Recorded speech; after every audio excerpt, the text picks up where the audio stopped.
Steve and Jill here. Hello. Welcome to the Land Academy Show. I'm sorry, the House Academy Show. Entertaining real estate investment talk. I'm Steven Jack Butala. And I'm Jill DeWit, broadcasting from sunny Southern California. Today, Jill and I talk about how your job is just not enough anymore. Boy. You know, when you think about it, your if you life still is, have it. Your life is riddled with single points of failure. One marriage. Yep. You're taking, you this read is my good. mind. If you have one marriage and one kid and one dog and one house. Mm-hmm. And what one else? income. And one income. You know what, under Jill's scenario there, we're getting into the show already. Under Jill's scenario, you have like everything to lose, and one thing's going to break, your JOB. One thing goes wrong. Then all that other stuff, your dog suffers. Exactly. Or say your dog gets sick, it's going to affect the whole family. And maybe who knows? Like everything, it takes getting burned a few times so that you fix it.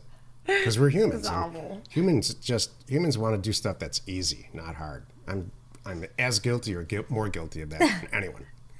That's funny. Before we get into it, let's take a question posted by one of our members on the houseacademy.com online community. It's free. You know what's funny about that?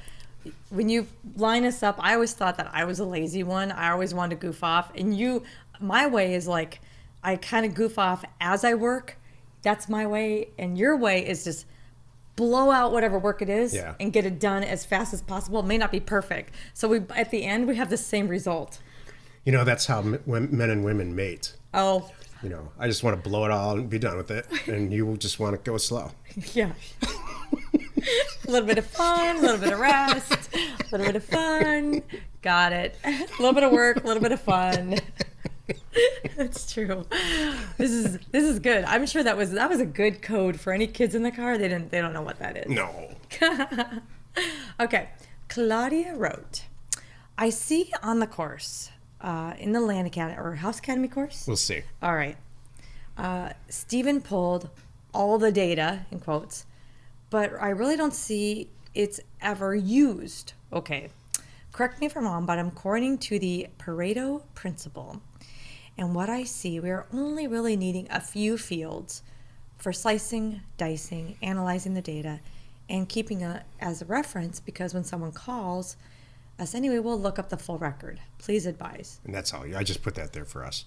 And then there's a big long, if you go on to landinvestors.com, you'll see in the note, there's a big long list of the data. Can I make a comment here? Sure, What this means is, like, when we go into, whether it's land or houses, and we download ownership data, we have 300 and something fields of stuff that I may or may not use. Like for houses, I probably use 3-bedroom, 2-bath. I might want to know that versus a 2-bedroom or a 1-bedroom or a studio. I also might want to, but what I might not care about is it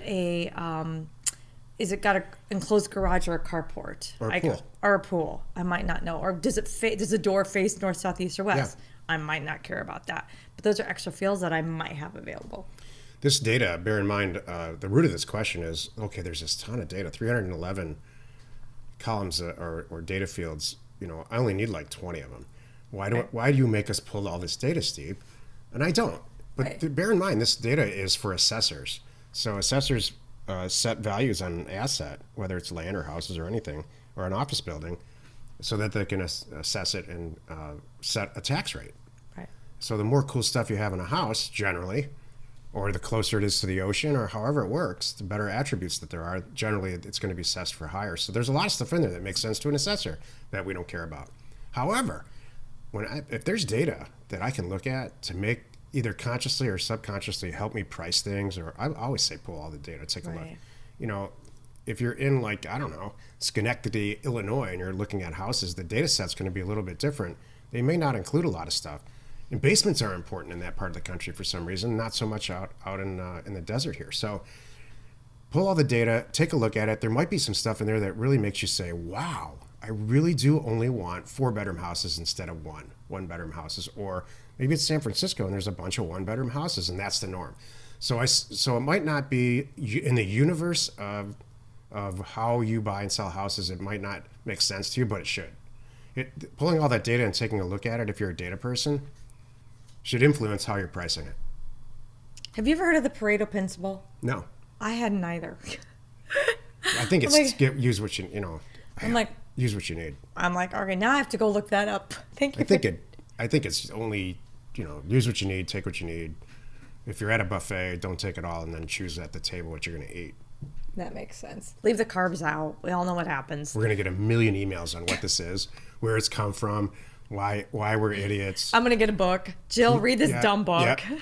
It's important. All right. There's a lot of people that really want to help us. Like, Steve, you need some help. So I'm going to help you. I love it. But you know what's funny, Claudia? I do use it sometimes. It depends on, it's for houses versus land. So for houses, I'm not eyeballing it the same as land. I'm not worried about drive-up access. I'm not worried about utilities and things like that. So when the calls come in for a house, in the past, this is also before we had Neighbor Scoop, in the past when I had Parcel Fact, I would go look at that spreadsheet and I would kind of eyeball it and I would kind of think about, I could visualize the square footage and I could think about some of the lines on that because I hear what you're saying and you're like, okay, they're going to call back. I might not even look at the spreadsheet. I might just go straight to Neighbor Scoop, and you're right. So, and that's kind of what I do now.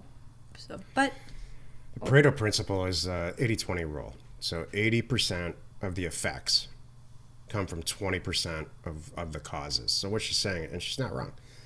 We know Claudia, she's smart. Mm-hmm.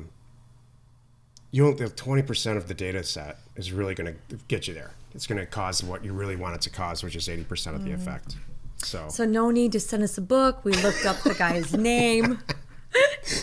You can, all of you who wrote that down, you can take that off your to-do list. What would we do without Google? Could you imagine? What would we do with that? Oh, I know. It's amazing. On the fly, on a live show, we can look it up. Exactly. Today's topic, your job's just not enough anymore. This is why you're listening.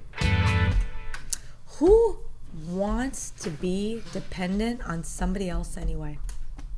Who wants a single point of failure at anything? Yep. There's a reason that, again, all week we're going to talk about the business side of buying and selling real estate, and some people take it that far. Jill and I have made a lifelong career out of it, both of us. We have multiple companies that do this stuff, mm-hmm. including this one, including the show. So, we don't have a single point of failure anymore. Mm-hmm. Why? Because I got burned a long time ago. This whole business model is set up to have 90 properties going at the same time. So even if you have a job, you should always be bettering yourself and thinking of the next game, don't you think? Or if you don't have that personality type, you just need to say in the mirror, I don't have that personality type. I'm a W-2 person. This is the job that I want. I don't want any trouble. I don't really want to deal with any of this stuff. I'm going to get the most secure job that I can, maybe like a federal government job, but even now, who knows about that? And that's cool. And I'm going to retire when I'm 48 or whatever. And there's nothing wrong with that. It is a single point of failure, so you got to be careful because what's stable now might not be stable a year from now. You know what's interesting? I've been in those environments years ago, and you could tell who were the people that were going to stay and who were not going to stay. They dressed a certain way. I'm not kidding. They got certain haircuts. We used to joke about it. There was a girl bob haircut. I'm not kidding. That meant you were management material and that you were committed to staying the course and being with this company. I'm like, oh, I'm not going to get that haircut. So that's my nightmare environment. Isn't that funny? But so like you said, there are some people like that. That's just not us. And I don't think it's our community because we're all not rule breakers, but we're all just like entrepreneurs, go with the flow, figure it out, find our own way. It's never been easier to start a company than now. When Jill and I grew up, we were in an environment, an entrepreneur or somebody who had started a company would have a store or a chain of stores or a pizza place or some type of boutique or a manufacturing company. I'm from the Midwest. So it wasn't this, it's never been so inexpensive and cost efficient and time efficient to start a company, like an online company like we have, than it is right now. So if you do have this inclination to, you should. This is what I would teach. This is a show, so it's not a lesson. There's no reason for any type. If you're listening to this, you have an entrepreneurial flair. There's no reason not to do a couple of deals on the side. I'm not saying join our groups. In fact, I don't want you to join our group. I want you to go do a few deals on it. If you go to landinvestors.com, the vast majority of the people in there aren't in our group. They're in there just talking about stuff. The serious ones join the group after a few deals. And so, your job's just not enough anymore. Wages are stagnant. If you look at the macro level, sorry, Jill. If you look at the macro level, wages are completely the same. They don't ever grow, really. They grow very small. But the price of real estate goes up constantly, way in a disproportionate manner, which means job obsolescence is ultimate. Like I was saying, everyone should have a backup plan. Every single person, and now more than ever, it's proven that you need a backup plan. Yeah. How many people thought that, by the way, heck, you could have been, dream it up, company du jour, that's been around for over 50 years, just laid off in masses. I don't have to list them. We all know they're out there.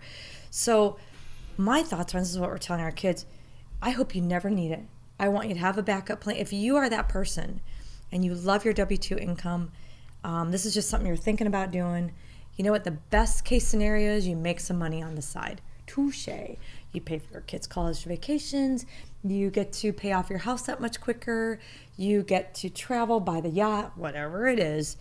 You have extra money. You just want to have a backup plan. You never want to. We all started this way. If you read the ebook that one of the ebooks that I've written, this all started for me in the early '90s on a coffee table, buying a piece of property off of eBay, an 80-acre property in Arizona that I paid $8,000 for. Never went there. Just did the paperwork on it, repackaged it up, and sold it for $16,000. A month later. So they're in the same venue on eBay. So was it luck? No. I did it 16,000 times after that. So no, it's not lucky at all. And that sunk to me. So, but did I quit my job? No, I had like 4 jobs after that. Right. Until the point where it was just silly for me to have a job. It was costing me money. You have nothing to lose to do a real estate deal if you do it right, especially properties now. The way we have this mailer situation set up, you can buy it super cheap. The way you can lose at buying and selling real estate is if you pay too much. Everything else is falling all into place. And that'll be another show. Happy you could join us today. Every Monday, Wednesday, and Friday, you can find us over on the Land Academy Show.